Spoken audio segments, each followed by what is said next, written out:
Tommy, how you doing? I'm alright, man. Good. Absolutely insane. Absolutely fucking insane. You've had a rough 24 hours, eh? Not just insane. Do you know, this is what it's about, yeah? Which is nothing about yesterday. I think, should we just pop out into the entrance, because they might get funny with us filming in here. First of all, though, how are you feeling? Yeah, I'm alright, it's my birthday, innit? And I was Oh, happy birthday! I was meant to take the kids out yesterday, but I've literally just messaged them saying I'm on my way. We're going out. They all took the kids out of school, so... Yeah. How's your eyes? Because they pepper sprayed you at point blank range. What's that about? I heard you found a video, no?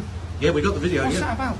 So it seemed like they ripped your head up and did it at point blank range. Yeah, I know, he held it from here. It was burning so much, man. But for what? There was already 30 of you. Yeah. Like, there's literally 30 of you. What have I done? And I said that I'm just here to do my job, yeah?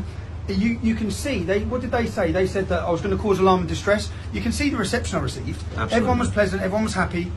The fact that they said the organiser of the demonstration, again, it's the unnamed organiser that they used in The Guardian to spread more lies, yeah?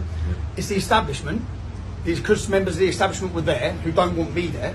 And then, say I organise a demonstration, what am I allowed to say? Well, I don't want the BBC to turn up. I don't want The Guardian there. Yeah. No, because we have a free press. But then look, this is, so everything you've seen over the last 3-4 weeks, you've seen people climbing on monuments, they're not banned from London. You've seen Mohammed Hijab and that, you've seen all these extremists, you've seen Hizb ut-Tahrir demanding jihad and calling for Muslim armies. None of them are banned, yeah? I am not allowed into London, okay? I'm now banned from London till the end of January, where I go to court, where I've been prosecuted. Have you been charged? I've been charged and prosecuted. You've been charged with section... They were remanding me. Do you know those two custody officers, the sergeants? He just said, I'm probably in trouble here, Tommy. Yeah? Yeah. Because I've refused their agreement to remand you. Yeah? Yeah.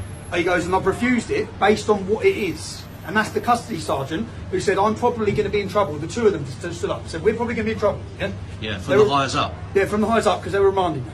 They're remanding you, but they've gone against them. To be honest, every police officer in here was absolutely wonderful. Yeah. From the minute I got in here. But they have gone against them, because am I even getting charged? How can they justify ripping you off the street with such brutal enthusiasm, pepper spraying you in the face, carting you off for 24 hours, putting you straight in prison? And then charging me? Yeah, charging you, putting you straight in prison. That's what they're attempting to do. That's what they wanted to do. I'll be in jail now. Yeah.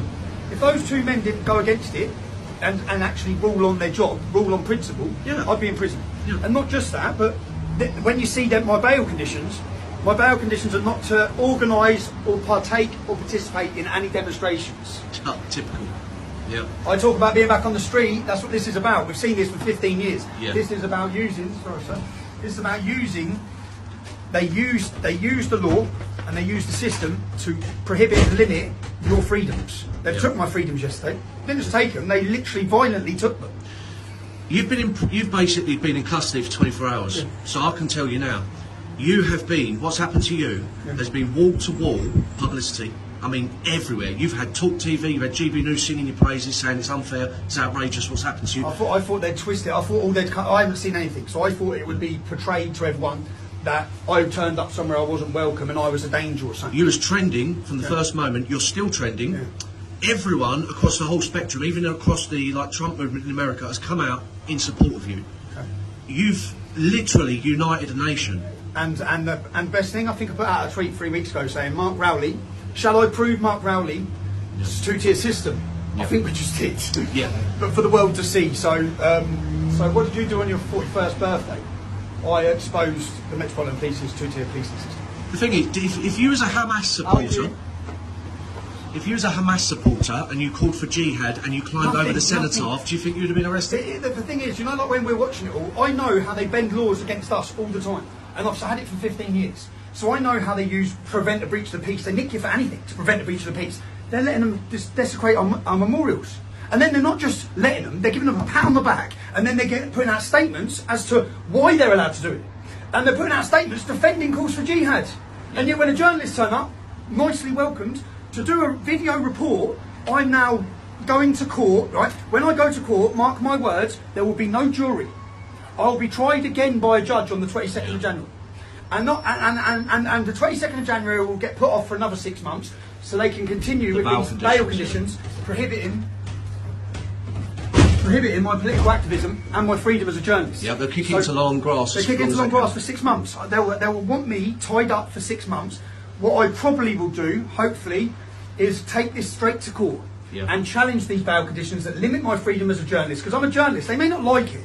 The BBC may not like it. I'm a better journalist than every single one of them, and I'm more watched than any of them. Yeah, and my journalism is trusted, which is why Elon Musk, if you hadn't given me back my platform, then the world wouldn't be able to have seen that I was innocent. The world wouldn't be able to see the importance of citizen journalism. When you have the state decide who is a journalist, we're in communism. Yeah? When they start only allowing certain people to make reports, no, that's not what Great Britain is. We have freedom of the press, we have freedom of speech, freedom of assembly, and they've just took all three of them things off of me. So is there anything you want to say quickly to literally the universal support across the Western world for what happened to you? No, just thank you. Thank you to anyone who has supported. I know, when I sit in places like that, because I didn't think I was getting out, I thought I'm gone for Christmas again. But I know that the support is there, so I know that I sit there sort of comfortable in the sense that my family are going to be alright, and my family will be looked after. So in that sense, that gives me a position to continue doing this and continue battling it. Because if I didn't have that support, I'd have been beaten so many times. But I sort of, every time I get knocked down, something comes across and says, "Come on, get back up." Elon Musk done that. Go on, up you get. Off you go. Well, Tommy, your support does that. So it's your birthday, Tommy. Let's get you home to your children, yeah? Yeah, thanks. And to whoever's this is, because some lady was threw this at me, yeah? I've got your Burberry scarf. I don't know who it is, but you were one of the people around me when I was getting arrested. I've got it. Good stuff.